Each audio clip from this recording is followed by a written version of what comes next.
Bonjour à tous. Aujourd'hui, dans l'atelier du jardin, nous allons vous présenter une bordure en pierre de champ.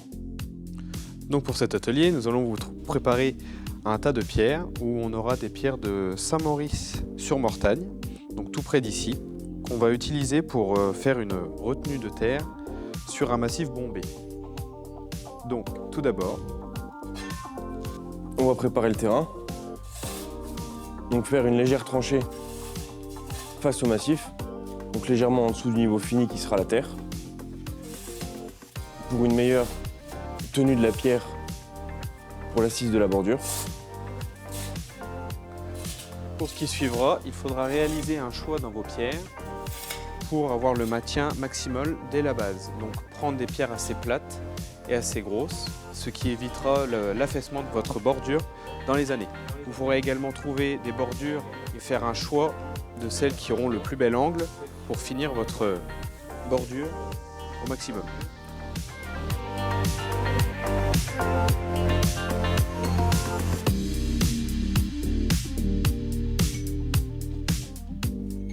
Donc une fois le choix de vos pierres, il suffit de vous les placer les unes après les autres.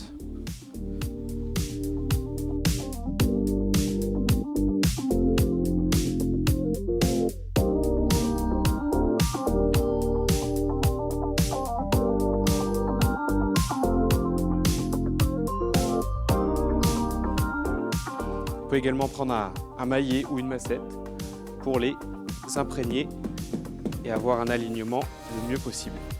Et vous aider également d'un niveau si vous le souhaitez.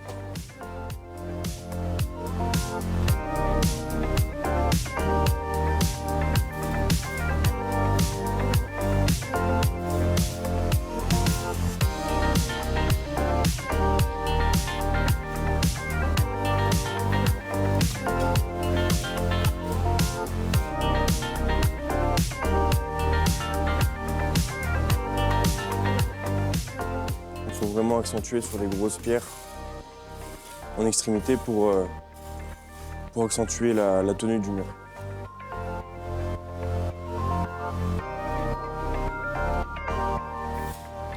Pour réalisation de l'étage suivant, vous pourrez également prendre des pierres. Si vous voulez un rendu le plus propre possible, qu'elles soient assez plates, vous pouvez également avoir des pierres avec un choix qu'on peut voir sur celle-ci, qui sont déjà une forme qui iront avec votre bordure. Ne surtout pas hésiter sur le croisement des pierres, ce qui va vraiment solidifier l'ensemble, ce qui vous permettra d'avoir vraiment une retenue de terre au maximum. Il y aura également des fruits. Le fruit est un degré de pente qu'on va avoir en fonction de la hauteur que vous allez vouloir monter pour avoir la retenue de la poussée de terre qu'il y aura derrière.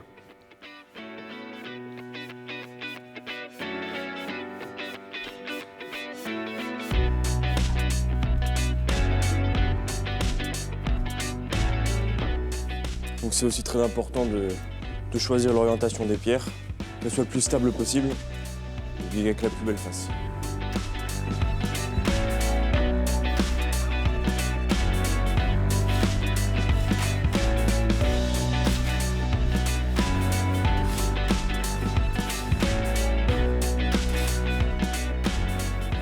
Si vous apercevez une pierre qui est trop basse, n'hésitez surtout pas à la remonter, il n'y a aucun souci.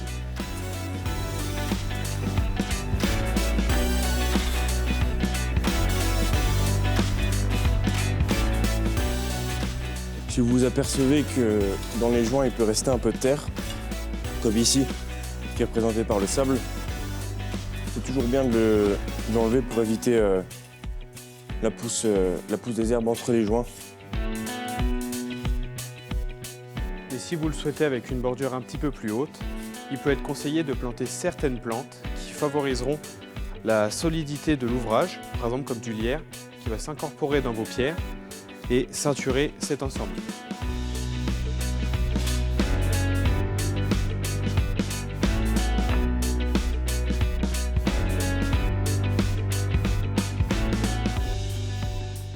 Donc ça reste de la pierre assez naturelle, avec un rendu aussi assez naturel, étant donné que c'est une pierre qu'on a récupérée dans un champ, donc, comme mon collègue vous a dit. c'est de la pierre exclusivement de récupération.